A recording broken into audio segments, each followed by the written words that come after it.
भारत माता ग्राम वाशिनी सुमित्रा नंदन पंत रचित कविता है जो प्रसिद्ध छायावादी कवि हैं। यह कविता वर्ग 10वीं और 12वीं के सिलेबस पर आधारित है। आपने सब्सक्राइब कर लिया है, आप सब्सक्राइब कर लें, बेल बटन दबा लें, जिससे कि आपको अन्य कविता भी समय पर उपलब्ध हो और आप अच्छा से अच्छा अंक परीक्षाओं में प्राप्त कर सकें। भारत माता ग्राम वाशिनी शीर्षक कविता प्रकृति के सुकुमार कवि सुमित्रा नंदन पंत रचित है, जिसमें कवि ने भारत माता का स्वरूप ग्राम वाशिनी के रूप में किया है। उन्होंने स्पष्ट किया है कि भारत के 30 करोड़ संतान नग्न हैं, शोषित हैं, कठिनाइयों से जूझते हुए जीवन जीते हैं और इस रूप में अत्यंत कष्टों का भोग करते हैं। भारत माता ग्राम वाशिनी कवि कहते हैं कि भारत माता गांव में निवास करने वाली है। खेतों में फैला है श्यामल, धूल भरा मैला सा आंचल, गंगा यमुना में आंसू जल, मिट्टी की प्रतिमा उदासीनी। भारत के खेतों में हरे हरे फसल लहरा रहे हैं। उसमें काम करने वाले जो लोग हैं उनके कपड़े मिट्टी लगकर मैले हो चुके हैं। दुख के कारण उनकी आँखों से गंगा और यमुना रूपी आंसू के जल निकल रहे हैं और जो प्रतिमा बनी हुई है उनकी मूर्ति स्थापित है वह उदासियों से भरी पड़ी है, क्योंकि भारत माता अपने भारतीयों के दुख दर्द को देखकर अत्यंत द्रवित हो उठी हैं। दैन्य जड़ित अपलक नत चितवन, अधरों में चिर नीरव रोदन, युग युग के तम से विषन्न मन, वह अपने घर में प्रवासिनी। आगे कवि स्पष्ट करते हैं कि भारतीय दीनता से जड़ित है, यानी गरीबी से ग्रसित हैं। अपलक वह भारतीयों के कष्टों को देख रही है। उनके अधरों में खामोशी है और उनके मुखमंडल से रोने का स्वरूप स्पष्ट हो रहा है। कई युगों से तम अंधकार से उनका मन दुखी है, क्योंकि भारत कई सौ वर्षों से विदेशियों के गुलामी में जकड़ा हुआ है, जिसके कारण भारत माता का हृदय अंधकार से भरा हुआ है और वह अपने घर अर्थात भारत में रहकर भी प्रवासिनी की तरह जीवन जीती है। प्रवासिनी अर्थात जो विदेश से आकर यहाँ रह रहा हो, इस तरह का जीवन वह जीने के लिए विवश है। 30 कोटि संतान नग्न तन, अर्धक्षुधित शोषित निरस्त्रजन, मूढ़ असभ्य अशिक्षित निर्धन, नतमस्तक तरुतल निवासिनी। भारत माता के 30 करोड़ संतान हैं जो नंगे शरीर रहते हैं, क्योंकि गरीबी के कारण उनको पहनने के लिए पूर्ण वस्त्र उपलब्ध नहीं हो पाता है। अर्धक्षुधित हैं, आधे खाते हैं और आधा भूखे ही रह लेते हैं। दूसरों के द्वारा हमेशा शोषित हैं।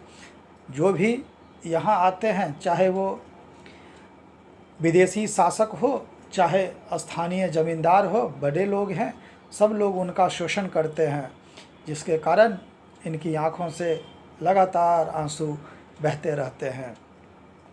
ये लोग मूढ़ हैं, असभ्य हैं, अशिक्षित हैं, निर्धन हैं। इन सभी के कारण भी उनका मस्तक झुका हुआ है और भारत माता पैरों के नीचे निवास करने वाली है, क्योंकि भारतीय लोग पैरों के नीचे सबसे अधिक अपना समय व्यतीत करते हैं, चाहे वह अपना प्राचीन कालीन पंचायत हो या खेतों में काम करते हुए मजदूर हों, जो आवश्यकता के अनुसार दोपहर में चिलचिलाती जेठ के महीने में धूप से बचने के लिए पैरों के नीचे आराम करते हैं। इसलिए दुख में, सुख में, बरसात में, ठंडक में पैर ही उनका सबसे बड़ा शरण स्थल होता है। प्राचीन पंचायतें भी पैरों के नीचे ही हुआ करती थी, इसलिए भारत माता को भी तरुतल निवासिनी कहा गया।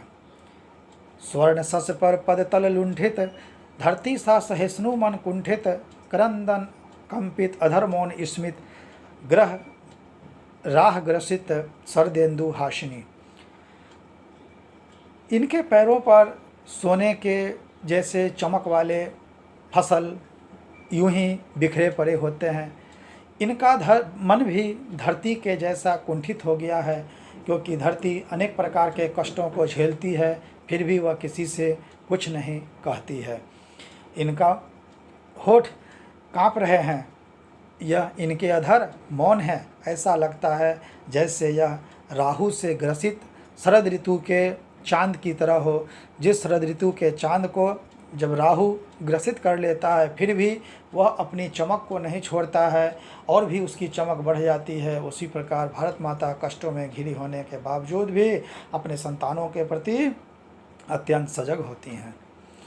चिंतित भ्रुकुटी क्षितिज तिमिरांकित, नमित नयन नभ बाष्पाच्छादित, आनंद श्री छाया शशि उपमित, ज्ञान मूढ़ गीता प्रकाशिनी। फिर पुनः कवि कहते हैं कि भारत माता के भ्रिकुटी, उनके ललाट पर चिंता की रेखाएं खिंची हुई हैं, नयन तिमिर से, अंधकार से ग्रसित हो चुके हैं, आकाश में वाष्पाच्छादित आकाश जैसे वाष्प से ढका होता है, वैसे ही इनकी आंखें भी आंसुओं से भरी पड़ी हैं। इनके मुखमंडल पर जिस प्रकार चांद पर बादल की छाया आ जाने से उसकी चमक कम पड़ जाती है, उसी प्रकार इनके मुखमंडल की चमक भी कम पड़ गई है।